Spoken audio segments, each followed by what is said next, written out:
Põe a mão em seu coração. Fala com Deus. Fala, Senhor, eu estou aqui na sua casa nessa noite. Libera uma palavra para a minha vida. A palavra de Deus declara que certa vez uma pessoa chegou para Jesus e disse: libera uma só palavra e o meu servo será curado, o meu empregado será curado.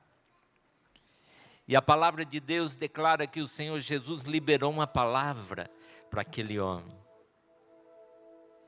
E algo sobrenatural aconteceu. Você não está aqui nessa noite por acaso. Há uma palavra de Deus para ser liberada para a sua vida. Levante as suas mãos para que você possa receber. E diga isso: Deus, eu recebo. Oh, aleluia. Porque a palavra de Deus, ela é como a chuva. Ela cai dos céus, rega a terra, faz a terra produzir e depois volta para Deus. Diga isso ao Senhor: Deus, eu não quero sair daqui sem uma palavra dos céus. Enviou a sua palavra, diz a Bíblia, e os salvou e os libertou. Pai, em nome do Senhor Jesus, a tua igreja está aqui reunida diante do teu trono. Assim, ó Deus, assim como Esther, quando entrou diante do rei, e o rei levantou a mão e liberou uma palavra para que ela pudesse entrar. Eu declaro que nós entramos esse ano, e o Senhor vai liberar uma palavra nessa noite para nós, em o nome de Jesus. Amém? Diga: eu recebo, em o nome de Jesus. Nós estamos dando início hoje à nossa campanha de fé sobre o tema o resgatador. Levíticos 25, há um versículo que é o versículo chave dessa campanha: o resgatador virá. O que significa isso? Quando nós lemos a Bíblia, nós precisamos entender que Deus no Antigo Testamento, Ele usava figuras. Ou seja, Israel era um menino, o povo israelita era uma criança, com respeito à fé, falando da fé. E eles não entendiam a palavra de Deus de forma clara. E por isso Deus usava no Antigo Testamento a linguagem figurada, ou seja, Ele usava de figuras, para que aquele povo pudesse entender o que Ele iria fazer. Quando Ele fala do resgatador, do redentor, é a mesma coisa. Deus estava ensinando Israel de forma prática o que Ele iria fazer na vida daquele povo. Então Ele disse o seguinte: se houvesse alguém na família endividado, e naquela época era assim, se uma pessoa fazia uma dívida e não conseguia pagar, ela se vendia como escravo, em troco da dívida. Ela se tornava escrava do credor. E aí, mas se tivesse alguém da família, algum parente próximo, que tivesse dinheiro, e fosse lá, pagasse a dívida daquela pessoa, esse que pagou a dívida era chamado de redentor, ou resgatador, porque ele resgatou aquela vida da sua dívida, da sua escravidão.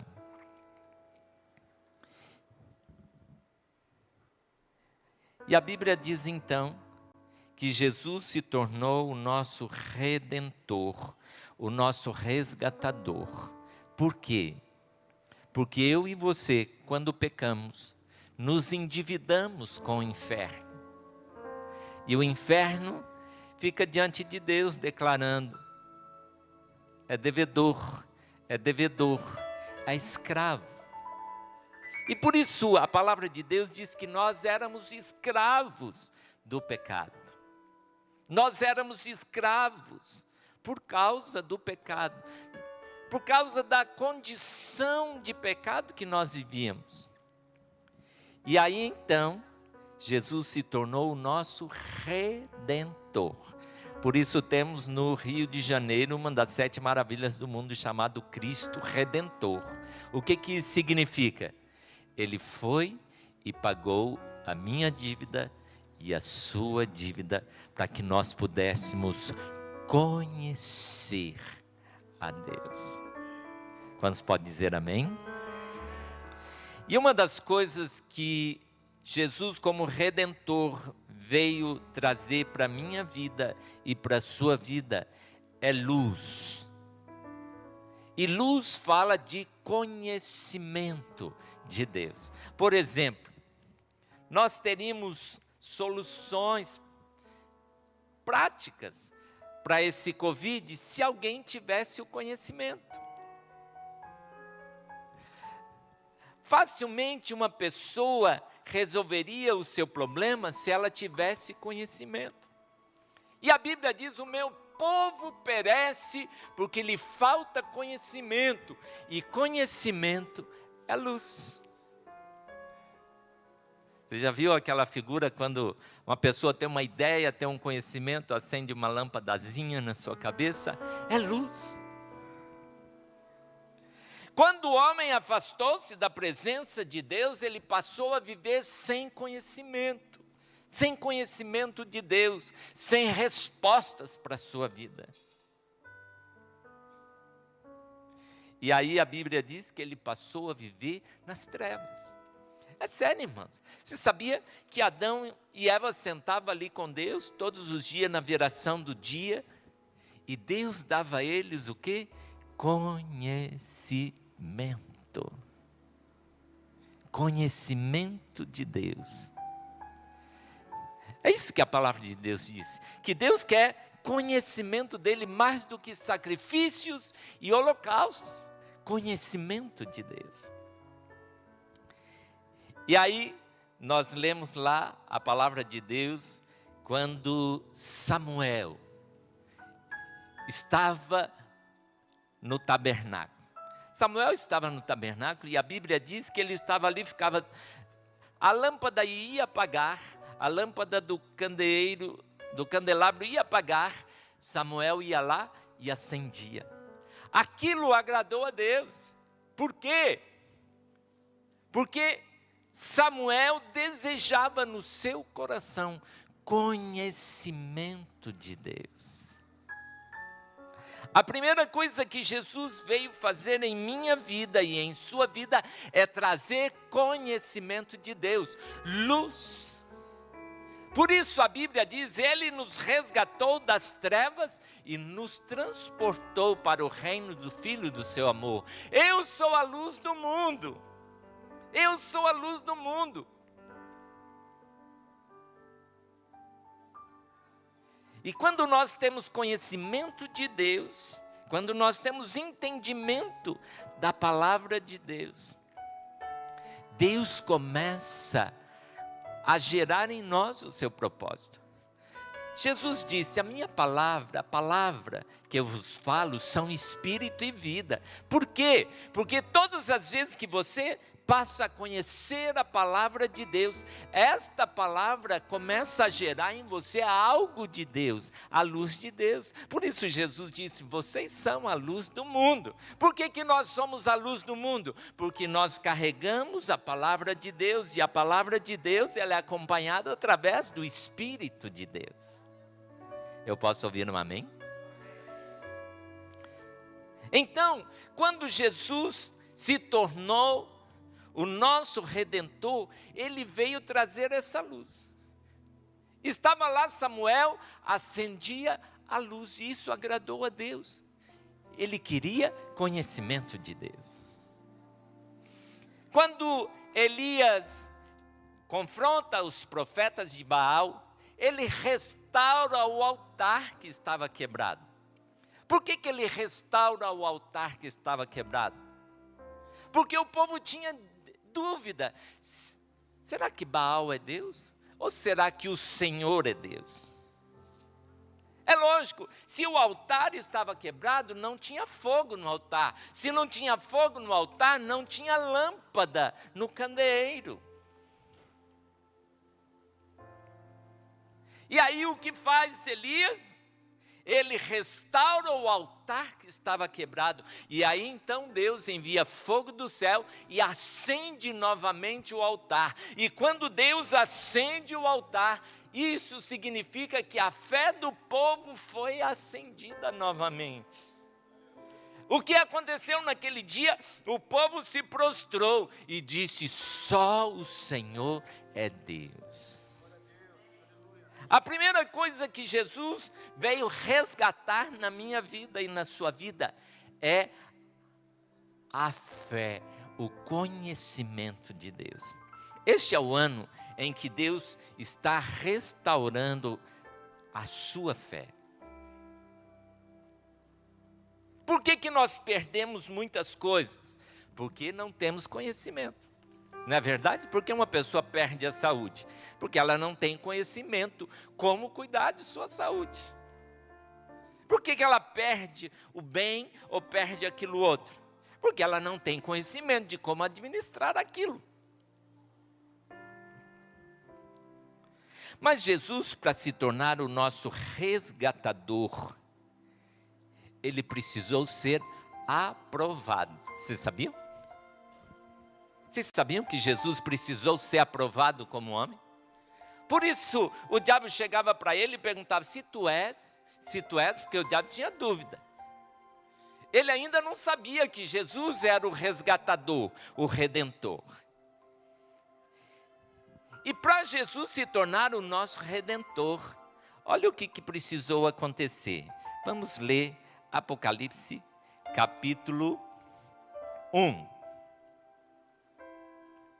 Jesus, para ser o nosso redentor, o nosso resgatador e nos tirar das trevas, ele precisou passar por essas fases. Olha aqui. As fases que Jesus precisou enfrentar para ele ser o redentor. Apocalipse capítulo 1, verso 5. Da parte de Jesus Cristo, que é a fiel testemunha. Jesus, para se tornar o nosso redentor, ele precisava, em primeiro lugar, ser a fiel testemunha. João 3,3 diz: ninguém subiu ao céu, a não ser o que do céu desceu, o Filho do homem que está nos céus. E se você continua lendo esse capítulo, Jesus fala assim: nós dizemos o que testificamos. Jesus, para se tornar o nosso redentor, ele precisava, em primeiro lugar, ter conhecimento de Deus. Para ser a fiel testemunha, ele precisava ter presenciado, vivido na presença de Deus, visto. E por isso ele diz: ninguém subiu ao céu a não ser o que do céu desceu. E nós dizemos o que sabemos e vimos e testificamos. Você quer conhecer a Deus? Não há outra maneira a não ser através de Jesus. Muitas pessoas falam: eu conheço a Deus do meu modo. Não, nós precisamos aprender a conhecer a Deus através da fiel testemunha. Jesus viveu na presença do Pai. E ele sempre disse isso para os seus discípulos: o que o Pai me ensinou é o que eu ensino a vocês. O que o Pai disse é o que eu digo para vocês. O que o Pai quer é o que eu desejo para vocês, é o que eu ensino para vocês. Porque Ele, para ser o nosso Redentor, tinha que ser a fiel testemunha. Mas não para aí. Aí ele diz o seguinte: da parte de Jesus Cristo, a fiel testemunha, o primogênito dentre os mortos. Irmãos, a igreja de Coríntios, eles tinham uma dificuldade de entender a ressurreição. E aí muitos deles falaram, não existe ressurreição. E aí Paulo então, quando escreve aos Coríntios capítulo 1, verso 15, ele começa a ensinar a igreja sobre a ressurreição. Por quê? Porque se Jesus não houvesse ressuscitado, 1 Coríntios capítulo 15,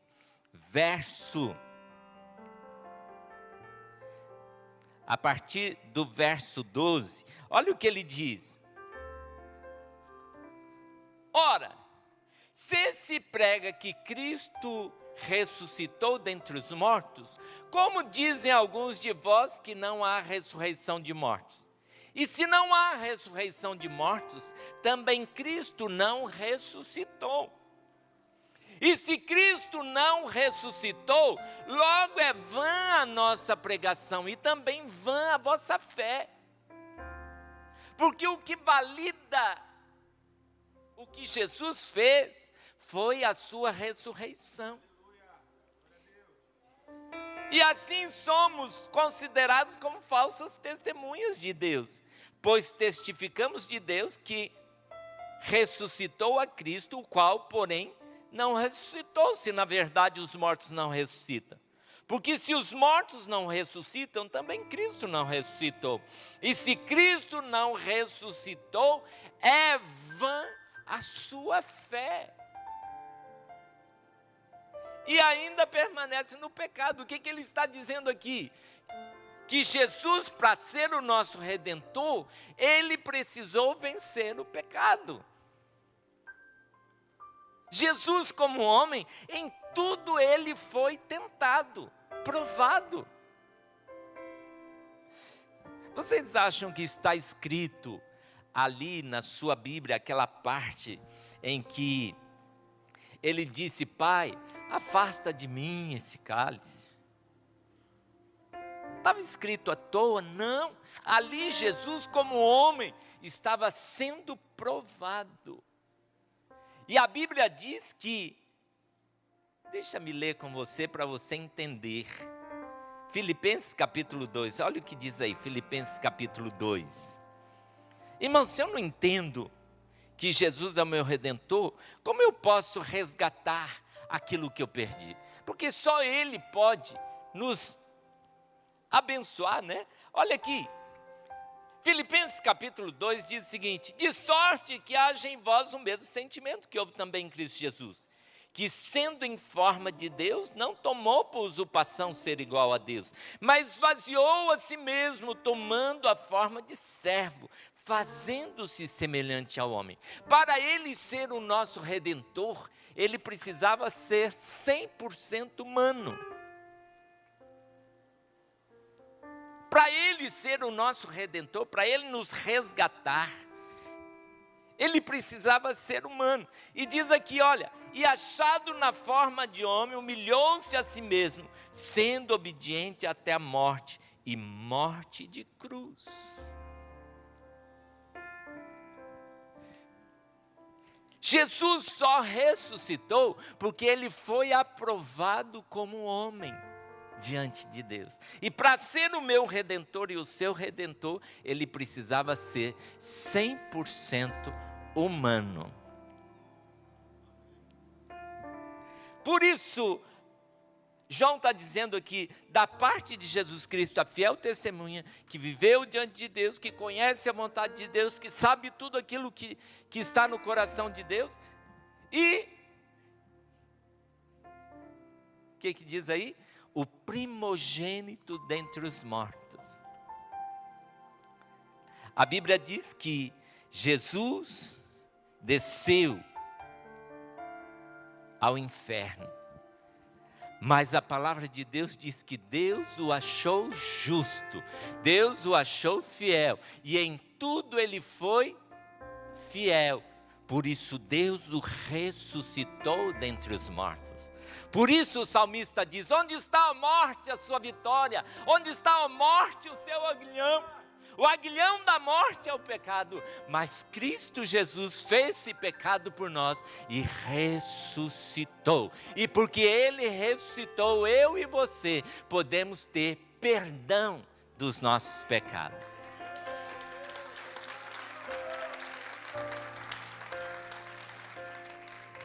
Porque se Ele não ressuscitou, não há perdão de pecado. Que é o que a Bíblia está dizendo aqui, para Ele ser o meu Redentor e o seu Redentor, para Ele pagar a nossa dívida, Ele teve que levar o meu pecado e o seu pecado.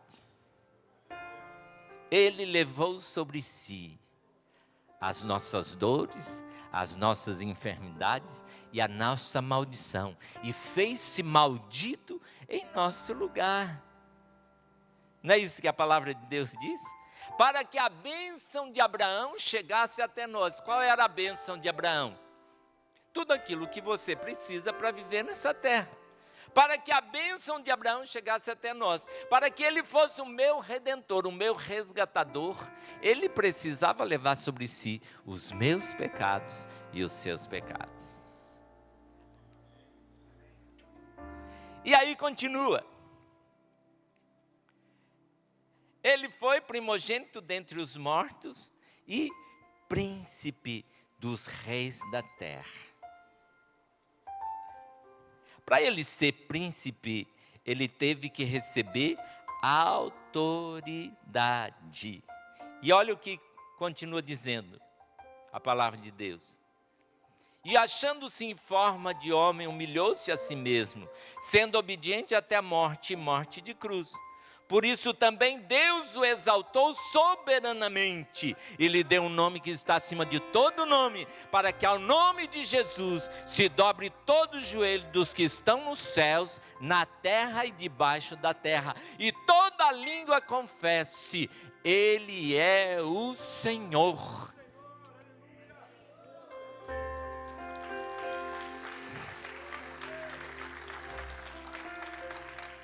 A palavra de Deus diz que para Ele ser o Senhor e príncipe dos reis da terra, para Ele ter autoridade, Ele teve que morrer, morte de cruz.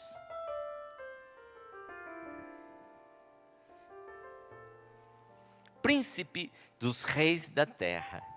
E olha o que diz Apocalipse capítulo 5, quando João está olhando para o trono, quando João está olhando para o trono de Deus, diz aqui que ele vê o seguinte, olha aí: e vi na destra do que estava sentado sobre o trono, esse é o capítulo que eu mais gosto de Apocalipse, um livro escrito por dentro e por fora, selado com 7 selos. E vi um anjo forte bradando com grande voz: quem é digno de abrir o livro, de desatar os seus selos? Ninguém no céu, nem na terra, nem debaixo da terra podia abrir o livro, nem olhar para ele. E eu chorava muito, porque ninguém fora achado digno de abrir o livro, nem de o ler, nem de olhar para ele. E disse-me um dos anciãos: não chore. Eis aqui o leão da tribo de Judá, a raiz de Davi, que venceu para abrir o livro, desatar os seus 7 selos. E olhei, e eis que estava no meio do trono e dos 4 animais viventes, e entre os anciãos um cordeiro, como havendo sido morto.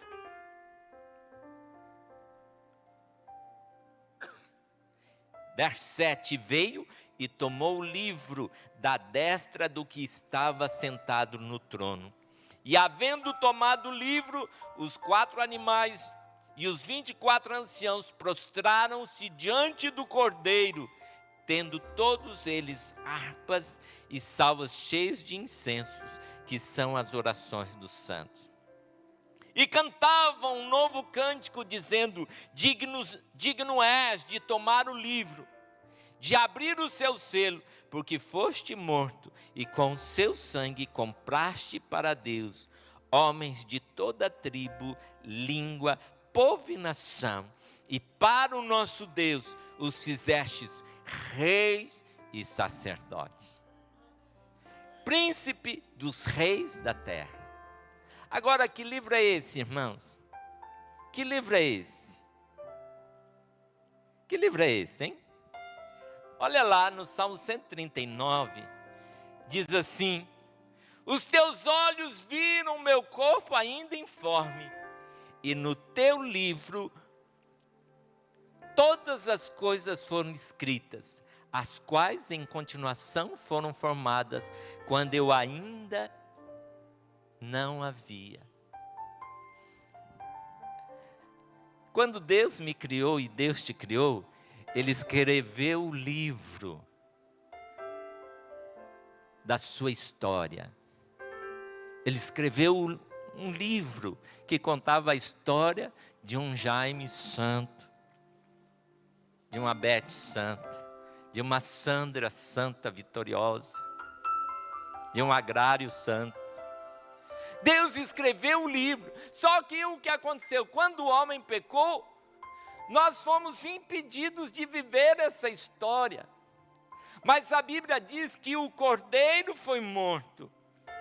Jesus foi a fiel testemunha, o primogênito entre os mortos. E quando ele se tornou primogênito entre os mortos e ressuscitou, ele abriu o livro e falou: agora eu vou resgatar a história que eu escrevi da vida de cada um. Eu e você fomos chamados para este ano viver a história que Deus escreveu para a nossa vida. Essa história de derrota, essa história de pecado, de enfermidade, não foi o que Deus escreveu para você.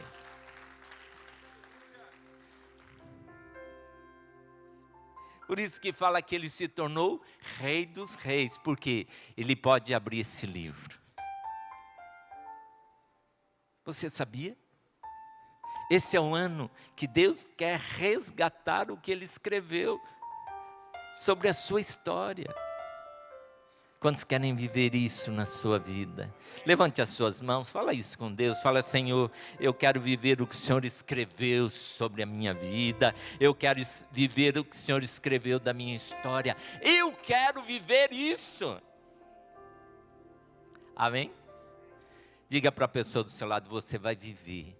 Porque este é o ano do resgatador. Esse é o ano em que Jesus morreu como Redentor para que você vivesse o melhor de Deus em sua vida. E para encerrar, olha como é que ele termina este versículo. Eu achei João assim, uma revelação tremenda. E ele diz o seguinte: da parte de Jesus Cristo, que é a fiel testemunha. Você já sabe o que é testemunha. Primogênito dentre os mortos, você já sabe que Ele está vivo, que Ele ressuscitou. Príncipe dos reis da terra, Ele foi o primeiro e Ele tem autoridade. Por isso Ele disse aos seus discípulos: toda a autoridade me foi dada, agora eu posso te dar autoridade. Ide, pregue o evangelho. Eis que eu te dou a autoridade para pisar serpentes, escorpiões e todo o poder do maligno, e nada vos causará dano algum. Amém, irmãos? Porque Ele é o príncipe, Ele é o primeiro, Ele é o Rei dos reis, aleluia. E aí ele diz o seguinte, ele termina dizendo assim, olha, Apocalipse 5, da parte de Jesus Cristo, a fiel testemunha, primogênito dentre os mortos, príncipe dos reis da terra, aquele que nos amou e em seu sangue nos lavou dos nossos pecados. Por que Ele quer ser o seu resgatador? Porque Ele te ama. Porque Ele se tornou o nosso Redentor. Porque Ele quer pagar a nossa dívida. Porque Ele nos ama. E aí, o autor aos Hebreus escreve o seguinte: Ele se tornou autor e consumador da nossa fé. Você sabia que a fé que você tem não é sua? Você sabia que a fé que você tem de Deus não é sua? A palavra de Deus declara a Pedro, quando ele cura o paralítico ali, na Porta Formosa, né, eles começam, São Pedro, olha o poder e virtude de Pedro. Ele falou, não foi poder e virtude, não foi o nosso poder que curou esse homem, mas a fé que vem por ele, deu a esse, na presença de todos vós, perfeita saúde. Sim, a fé que vem por ele. Há uma fé que Deus quer te dar para esse ano, para que essa área de sua vida, que ainda não foi resgatada, seja resgatada. Para essa área de sua vida que ainda você não tem conhecimento, Deus traga conhecimento. E Apocalipse, Jesus falando com a igreja, lá em Apocalipse 2,13, ele diz assim, olha, eu vejo que vocês têm guardado o meu nome e não têm negado a minha fé. Talvez a fé que você recebeu não esteja funcionando, porque ela é sua. Mas Jesus, Ele tem uma fé para você nessa noite. Nós colocamos aqui o candeeiro. Você tem aí na sua mão, se ainda não tem o seu pedido de oração, para você fazer o seu pedido de oração, nós vamos colocar o nosso alvo, o nosso clamor, aquilo que você precisa resgatar na sua vida. Não sei se é saúde, se é na sua área financeira, se é no seu relacionamento, eu não sei o que é, mas uma coisa eu sei, Jesus é o seu Redentor. Ele morreu na cruz para resgatar isso na sua vida. Então escreva o seu alvo, escreva aí, nós vamos colocar aqui na arca, né? Nós vamos trazer, me ajuda aqui, deu, você vai trazer o seu alvo, nós vamos estar orando, você vai trazer o seu pedido de oração, colocar aqui, e nós vamos dar para você aí uma vela, nós vamos acender aqui, você vai vir acender a sua fé no altar de Deus, amém? Depois você deixa, tá? Eles estão entregando aí o papel, pode acender aqui para nós, por favor. Você vai vir aqui no altar de Deus, vindo e dizendo, Deus, hoje eu vou acender a minha fé, hoje eu vou levar a fé da tua palavra, hoje eu vou levar a fé de que o Senhor vai resgatar isso na minha vida, essa área na minha vida, amém? Começa a preencher aí, os irmãos estão distribuindo também, né?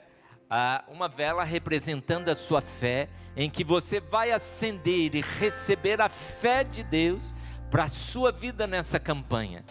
Nesse ano Deus tem uma fé sobrenatural para a sua vida. Nesse ano Deus tem uma fé viva, acesa, em nome de Jesus. Se o seu altar, se a sua fé estava apagada, você vai acender nessa noite, ok? Em nome de Jesus, faça o seu alvo, o seu pedido, pode trazer, você está recebendo também, em nome de Jesus, em nome de Jesus. Uma música, acende uma luz, sabe tocar? Vamos cantar, acende uma luz, aleluia. Enquanto nós estamos acendendo aí, né, a nossa fé, enquanto você está colocando aí o seu pedido, comece a orar, fala, Deus, essa área da minha vida vai ser resgatada este ano. Tu és o meu resgatador.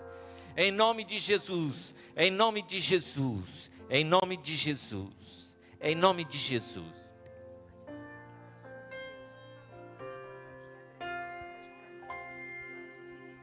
Pode ser, pode ser. Em nome de Jesus, em nome de Jesus. Enquanto a equipe de louvor toca um cântico, preencha aí o seu clamor, sua oração. E nós vamos trazer aqui os nossos alvos, em nome de Jesus. Davi, sei que estás neste lugar, na multidão, eu clamo teu nome, o teu favor eu vou alcançar. Filho de Davi,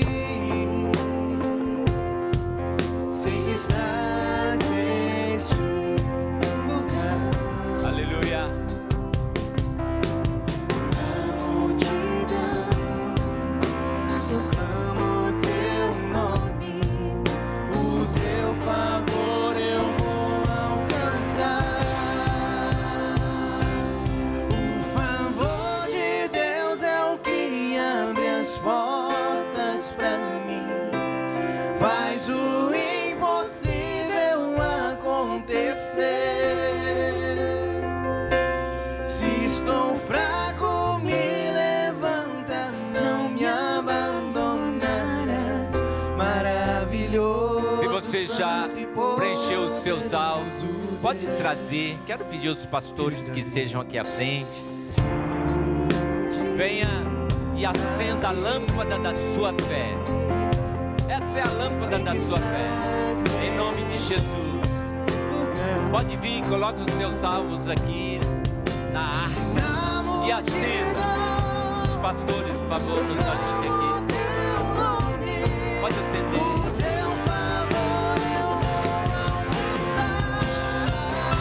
Venha acender a sua fé.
Fala, Deus, a minha fé nessa noite está sendo renovada. Estou acendendo a minha fé no seu altar. Venha declarando isso, venha declarando isso. Fala, Deus, estou acendendo a lâmpada da minha fé no teu altar.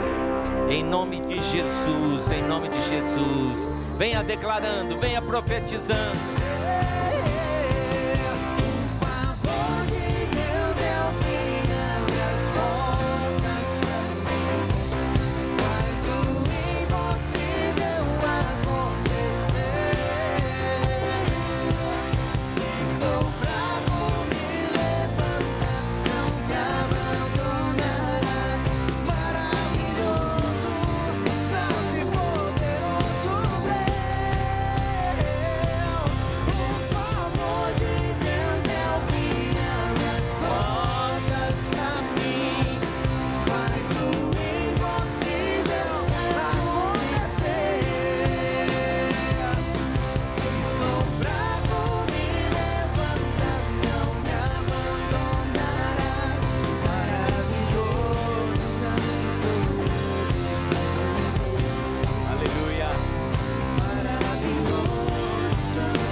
Levante as suas mãos, levante as suas mãos, diga comigo: Senhor Jesus, eu creio que este é o ano em que esta área da minha vida será resgatada.